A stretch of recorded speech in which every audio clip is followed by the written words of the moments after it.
নমস্কাৰ। আজি টাকাম মিচিং বৰিণ কেবাঙৰ সোণালী জয়ন্তী সভাত সভাপতিত্ব কৰা DMPKৰ সভাপতি ৰাজকুমাৰ মৰাণ ডাঙৰীয়া, মিচিং স্বায়ত্তশাসিত পৰিষদৰ মুখ্য কাৰ্যবাহী সদস্য পৰমানন্দ ছায়েঙীয়া ডাঙৰীয়া, লখিমপুৰ লোকসভা সমষ্টিৰ সন্মানীয় সাংসদ প্ৰদান বৰুৱা ডাঙৰীয়া, পূব অৰুণাচল লোকসভা সমষ্টিৰ সন্মানীয় সাংসদ তাপিৰ গাঁও ডাঙৰীয়া, আমাৰ মাজত উপস্থিত সন্মানীয় বিধায়ক ৰণোজ পেগু ডাঙৰীয়া, ভুৱন পেগু ডাঙৰীয়া, আমাৰ মাজত উপস্থিত সন্মানীয় বিধায়ক বলিন চেতিয়া ডাঙৰীয়া, পাছিঘাট ৱেষ্ট কনষ্টিটুৱেঞ্চিৰ সন্মানীয় বিধায়ক নিনং এৰিং ডাঙৰীয়া, আমাৰ অৰুণাচলৰ নাৰীকৈল সমষ্টিৰ বিধায়ক কেন্টু ৰীণা ডাঙৰীয়া, আজিৰ আমাৰ এই সভাত উপস্থিত CC2R মুখ্য আহ্বায়ক আদিত্য খাখলাৰী ডাঙৰীয়া, সদৌ অসম ট্ৰাইবেল সংঘৰ সভাপতি মিলন সোণোৱাল ডাঙৰীয়া, আপচুৰ সভাপতি দীপেন বড়ো ডাঙৰীয়া, মিচিং মিমাং কেবাঙৰ সভাপতি সুনীল পেগু ডাঙৰীয়া, টাপাং মিচিং মিমে কাবাঙৰ সভাপতি উষাৰাণী কুম্বাং ডাঙৰীয়া, আদি বানে কেবাঙৰ আমাৰ মাজত উপস্থিত আদি মিচিং বানে কেবাঙৰ সাধাৰণ সম্পাদক উকম ইউসুম ডাঙৰীয়া, আমাৰ মাজত উপস্থিত মিচিং মিমাং কেবাঙৰ সাধাৰণ সম্পাদক বিজু কুমাৰ পেগু ডাঙৰীয়া, সদৌ অৰুণাচল ছাত্ৰ সন্থাৰ সভাপতি হাৱা বাঙাং ডাঙৰীয়া, মিচিং আগম কেবাঙৰ সাধাৰণ সম্পাদক ডিম্বেশ্বৰ দলে ডাঙৰীয়া, সদৌ অৰুণাচল ছাত্ৰ সন্থাৰ সাধাৰণ সম্পাদক তবম দাই ডাঙৰীয়া, আমাৰ মাজত উপস্থিত টাই আহোম ছাত্ৰ সন্থাৰ উপসভাপতি দুলাল বৰা ডাঙৰীয়া, ৰাভা ছাত্ৰ সন্থাৰ সভাপতি নিপেন খাণ্ডা ডাঙৰীয়া, সোণোৱাল কছাৰী ছাত্ৰ সন্থাৰ সভাপতি দেৱানন্দ চেলেং ডাঙৰীয়া, মৰাণ ছাত্ৰ সন্থাৰ সভাপতি নৱ মৰাণ ডাঙৰীয়া, গোৰ্খা ছাত্ৰ সন্থাৰ সভাপতি অৰ্জুন চেত্ৰী ডাঙৰীয়া, আমাৰ মাজত উপস্থিত ডালো ছাত্ৰ সন্থাৰ সভাপতি দুপে হেণ্টু অৰি ডাঙৰীয়া, আদি ছাত্ৰ সন্থাৰ সভাপতি নাং গাঁও ডাঙৰীয়া, সদৌ অসম বঙালী যুৱ ছাত্ৰ পৰিষদৰ সাধাৰণ সম্পাদক বিজয় চন্দ্ৰ ডাঙৰীয়া, ডিমাচা ছাত্ৰ সন্থাৰ সভাপতি নবীন জহৰিছা ডাঙৰীয়া আৰু কাৰ্বি ছাত্ৰ সন্থাৰ সভাপতি চেমছন তেৰণ ডাঙৰীয়াকে আদি কৰি মঞ্চত উপবিষ্ট আমাৰ বিভিন্ন অনুষ্ঠানৰ প্ৰতিনিধিবৃন্দ আৰু এই অনুষ্ঠানত যোগ ল'বলৈ অহা বিভিন্ন ছাত্ৰ সন্থা পৰা ধৰণী গোহাঁই, ধীৰাজ গোৱালা, প্ৰাঞ্জল দেউৰী, সঞ্জীৱ হাজং, কেশৱ ঠেঙাল, বি ভাংলাংটাং, পিটাৰ লাইচিৰাম, লাম্বুকষ্টাৰ মাৰাং, ফলদিন মাৰাক, মেক্স ট্ৰিপ চাংমা, জল্টি মদাহী, দীপজ্যোতি শৰণীয়া, কৈলাশ গুপ্তা, হাফিজুল আহমেদ, টকো কেনা, তাবুক মায়াঙকে আদি কৰি এই মঞ্চত উপবিষ্ট অসম আৰু অৰুণাচলৰ নেতৃবৃন্দ, আমাৰ DMPKৰ 50 বছৰীয়া জয়ন্তীত ভাগ ল'বলৈ অহা বিভিন্ন সমাজ, জাতি, ধৰ্ম, বৰ্ণ, সম্প্ৰদায়ৰ ৰাইজ, আইসকল আৰু যুৱক যুৱতী বন্ধু বান্ধৱীসকল, 1971 চনত এই খেলপথাৰতে জোনাই উচ্চতৰ মাধ্যমিক বিদ্যালয়তে TMPKৰ জন্ম হৈছিল। আজি জন্মৰ প্ৰায় 50 বছৰ পূৰ্ণ হোৱাৰ মুহূৰ্তত TMPK সোণালী জয়ন্তী বৰ্ষৰ আৰম্ভণিত জোনাই এই মহামিলন ক্ষেত্ৰত আমি পুনৰ এবাৰ সমবেত হৈছোঁ।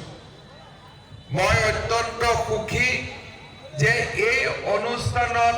যোগ দিবলৈ বিভিন্ন অঞ্চলৰ পৰা প্ৰায় 6000 মটৰচাইকেলেৰে আমাৰ যুৱকসকল ইয়াত আহি সমবেত হৈছে। তেখেতসকলকো মই অভিনন্দন জনাইছোঁ। আজি আমি যি মুহূৰ্তত আজি ইয়াত সোণালী জয়ন্তী উৎসৱ পালন কৰিছোঁ, সেই মুহূৰ্তত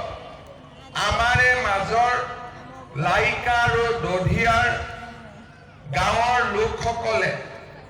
বিনিদ্ৰ ৰজনীত নিশা কটাইছে। তেওঁলোকৰ দুখ আৰু দুৰ্দশাৰ বাতৰিয়ে আমাৰ প্ৰতিজনৰে হৃদয়ক স্পৰ্শ কৰিছে। আজি এই আনন্দৰ মুহূৰ্তত আমি পুনৰ এবাৰ লাইকা দধিয়া সংগ্ৰাম কৰি থকা ব্যক্তিসকলৰ ওচৰত ৰাইজৰ ওচৰত মূৰ দুৱাইছোঁ আৰু তেখেতসকলক আমি এই পবিত্ৰ মঞ্চৰ পৰাই প্ৰতিশ্ৰুতি দিছোঁ যে আমি যিমান সোনকালে পাৰোঁ লাইকা দধিয়া ৰাইজৰ সমস্যা আমি সমাধান কৰিম। সেই প্ৰতিশ্ৰুতি আমি ৰাইজৰ মাজত সম্পূৰ্ণ আশাৰে সৈতে আৰু স্পষ্টভাৱে আমি ৰাইজৰ সন্মুখত দিছোঁ আৰু আমি আমাৰ দায়িত্ব পালন কৰিম। সেই প্ৰতিশ্ৰুতিও মই ৰাইজৰ আগত দাঙি ধৰিছোঁ। শ্ৰদ্ধাৰ ৰাইজ, TMPKৰ এই 50 বছৰীয়া ইতিহাস সংগ্ৰামেৰে পৰিপূৰ্ণ আৰু সংগ্ৰামৰ লগে লগে প্ৰাপ্তিৰ আনন্দৰেও পৰিপূৰ্ণ। এই 50 বছৰৰ দীঘলীয়া পৰিক্ৰমাত মিচিং সমাজখনৰ জীৱনলৈ বহুতো পৰিৱৰ্তন আহিলে। আধুনিকতা, পৰম্পৰাগত আমাৰ আচাৰ ব্যৱহাৰ, কলা কৃষ্টিক সংৰক্ষণ কৰি আমি আধুনিক সমাজৰ মাজত আমি নিজৰ পৰিক্ৰমা অব্যাহত ৰাখিছোঁ। য'তে আমি অনুভৱ কৰিছোঁ যে আমাৰ প্ৰতি অন্যায় কৰা হৈছে, তাত আমি ন্যায়ৰ পক্ষে সংগ্ৰাম কৰিছোঁ, আমাৰ অধিকাৰৰ কাৰণে সংগ্ৰাম কৰিছোঁ আৰু TMPKৰ দীঘলীয়া সংগ্ৰামৰ পৰিণতি হিচাপে আজি 7 লাখ মিচিং সমাজে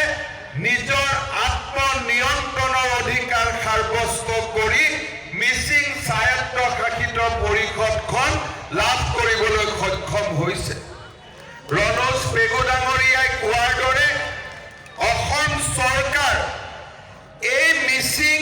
স্বায়ত্তশাসিত পৰিষদক সাংবিধানিক অধিকাৰ প্ৰদান কৰিবলৈ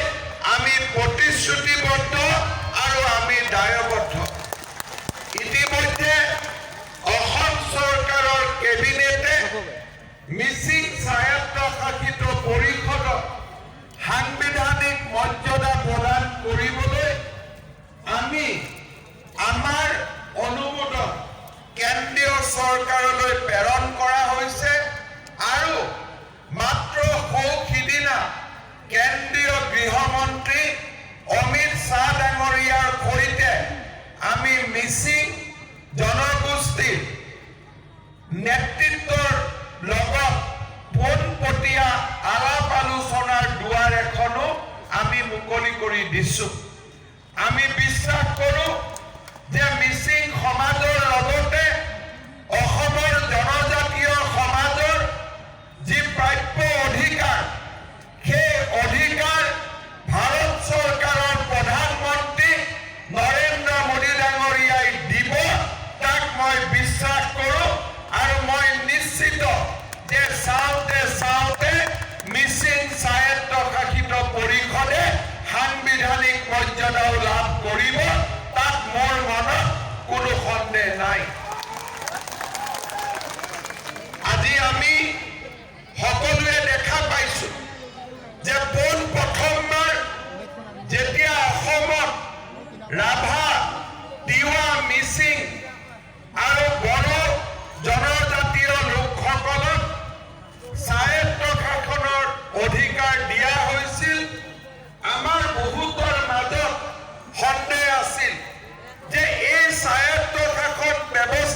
মেচিউৰিটি